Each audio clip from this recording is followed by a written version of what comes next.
আসসালামু আলাইকুম প্রিয় শিক্ষার্থীবৃন্দ, এখন আলোচনা করব তোমাদের ত্রিকোণমিতি 9.2 এর 26 নম্বর অঙ্কটা। এটা অত্যন্ত গুরুত্বপূর্ণ। এটা বিভিন্ন সিস্টেমে বোর্ড পরীক্ষায় আসে। যারা নবম এবং দশম শ্রেণীতে বা এসএসসি পরীক্ষাতে আসো, তোমাদের জন্য অত্যন্ত গুরুত্বপূর্ণ।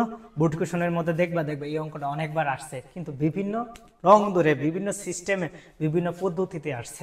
প্রিয় শিক্ষার্থী, তোমরা যদি এই ভিডিওটা ভালো করে ফলো করো, আশা করি এই অঙ্কটা নিয়ে তোমাদের আর কোনো টেনশন থাকবে না। তোমাদেরকে অত্যন্ত সহজ নিয়মে বোঝানোর চেষ্টা করতেছি। দেখো প্রিয় শিক্ষার্থী, প্রথমে আমরা এখানে দিলাম 10 স্কোয়ার। আগে আমরা লিখলাম 10 স্কোয়ার থিটা। দেখো তো প্রিয় শিক্ষার্থী, বুঝছো কিনা? এখানে যে সংখ্যাটা ছিল এটাই লিখছি, মধ্যে কি চিহ্ন? মাইনাস। এটাতে এটারে গুণ করবা, 10 স্কোয়ারে কো আর 10 থিটাও কো 10 থিটা, প্লাসে মাইনাসে প্লাসে মাইনাসে মাইনাস √3 10 থিটা প্লাস √3 সমান সমান 0। প্রিয় শিক্ষার্থী, আমি এই জায়গাটা আবার তোমাদেরকে বুঝাইতেছি। 10 স্কোয়ারের জায়গায় আমরা 10 স্কোয়ার থিটা লিখলাম, মধ্যে মাইনাস, আমরা মধ্যে মাইনাস চিহ্ন দিলাম। এখন আসো এই চিহ্ন, যেমন ধর একটা সংখ্যা যদি আমরা এইভাবে গুণ করি, এ দিয়া 1 প্লাস √3 যদি আমরা এইভাবে গুণ করি, এ ও কো এ প্লাস এ √3 এ, এইভাবে হবে না? এর পরিবর্তে তুমি যদি 10 দাও, তখন কি দেবো? 10 এ কে 10 √3 10। প্রিয় শিক্ষার্থী, এটা সামনে হেরা না দিয়ে এর পিছনে দিছে, কিন্তু গুণ তো একই রকমের হয়। 10 ও কো 10 আর প্লাসে মাইনাসে মাইনাস √3 10 সমান সমান √3 প্লাসের জায়গায় দেখো। দেখো তো প্রিয় শিক্ষার্থী, এটার মধ্যে 10 আছে, এটার মধ্যে 10 আছে, এটার মধ্যে √3 আছে, এটার মধ্যে √3 আছে। তোমরা প্রথমে 10 স্কোয়ারের মধ্যে আমরা 10 থিটা কমন নিলাম। 10 কয়টা ছিল? এখানে দুইটা ছিল না প্রিয় শিক্ষার্থী? এখন আমরা এখানে একটা নেব, কারণ একটাই আমরা কমন নিছি, আরেকটা তো আছে মধ্যে মাইনাস। এখানে ছিলই একটা, কিচ্ছু নাই, না থাকলে কি থাকবে বলো তো? 1 মাইনাস। প্রিয় শিক্ষার্থী, দেখো এটার মধ্যে √3 আছে, এটার মধ্যে √3 আছে, আমরা একটা √3 কমন নিয়ে নিছি। বলো তো √3 নিয়ে নিলে কি থাকে বলো তো? 10 থিটা থাকে। আমরা লিখলাম 10 থিটা। প্লাসে মাইনাসে কি হবে বলো তো? মাইনাস √3 কমন নিয়ে নিছি, -1 সমান সমান 0। প্রিয় শিক্ষার্থী, আমি তোমাদেরকে প্রথমে বলছিলাম যে কমন নয়ের ক্ষেত্রে আমরা দুটোটা একই হবে, না হলে তোমার ভুল হবে একই।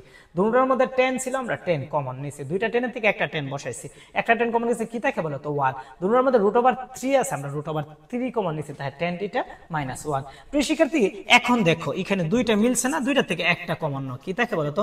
10 থিটা -1। আবার কি থাকে বলো তো?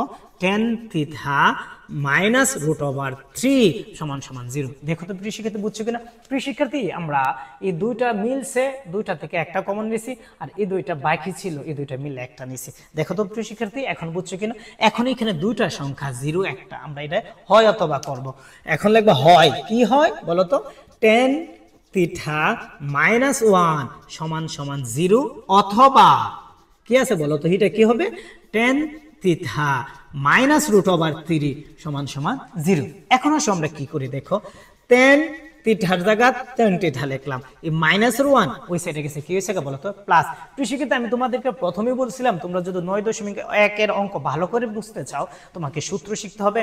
আর 9.2 এর অঙ্কগুলো যদি তুমি ভালো করে বুঝতে চাও, তোমাকে মানগুলো জানা থাকতে হবে, কত ডিগ্রি কোন কোন কোণের পরিমাণ কত ডিগ্রি।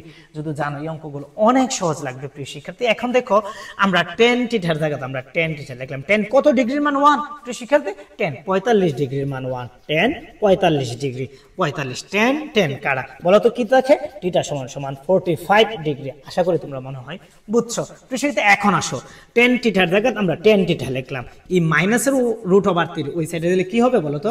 প্লাস √3। এখন আমাদের মনে রাখতে হবে কত ডিগ্রির মান কত? 10 কত ডিগ্রির মান? √3। প্রিয় শিক্ষার্থী, 10 60 ডিগ্রির মান √3। 10 10 কারা থিটার মান কত ডিগ্রি বলো তো? 60 ডিগ্রি। আশা করি প্রিয় শিক্ষার্থী, তোমাদের কাছে অত্যন্ত সহজ নিয়মে আমি অঙ্কটা শর্ট টেকনিকে বোঝানোর চেষ্টা করছি। তোমাদের কাছে অনেক ভালো লাগবে যদি দুই একবার করো, এই অঙ্কটা অনেক সহজ লাগবে। নির্ণেয় সমাধান, নির্ণেয় সমাধান কি কি করছি বলো তো? থিটা সমান সমান 45 ডিগ্রি এবং আরটা কি বের করছি? থিটা সমান সমান 60 ডিগ্রি। দেখো বুঝছো কিনা প্রিয় শিক্ষার্থী? আমি তোমাদেরকে শর্ট ভাষায় আবার বুঝাইতেছি। এখানে 10 স্কোয়ারের জায়গাতে আমরা 10 স্কোয়ারে লিখছি, 10 দা গুণ করছি, 10 ও 10 প্লাসে মাইনাসে মাইনাস √3 10 দেখো বুঝছো কিনা। আর রুট ওভার 3 তো আগের থেকে ছিল, দুটোটার মধ্যে স্কয়ার 10 আছে, 10 কমন নিছি, দুইটা 10 এর থেকে একটা 10 থাকে -1, দুটোটার মধ্যে রুট ওভার 3 আছে। প্রিয় শিক্ষার্থী আমরা রুট ওভার 3 কমন নিছি, থাকে 10 প্লাসে মাইনাসে -1, প্লাসে মাইনাসে -1, এই দুইটা থেকে একটা নিছি আর এই দুইটা মিলে একটা করছি। প্রিয় শিক্ষার্থী তারপরে হয় অথবা, আশা করি তোমাদের এই অঙ্কটা অনেক সহজ লাগবে, তোমরা এটা বারবার করবা, বিশ্বাস করবা এটা অঙ্কটা ছোট হতে পারে কিন্তু এটা অনেক ইম্পর্টেন্ট, এটা বিভিন্ন সিস্টেমে আসে।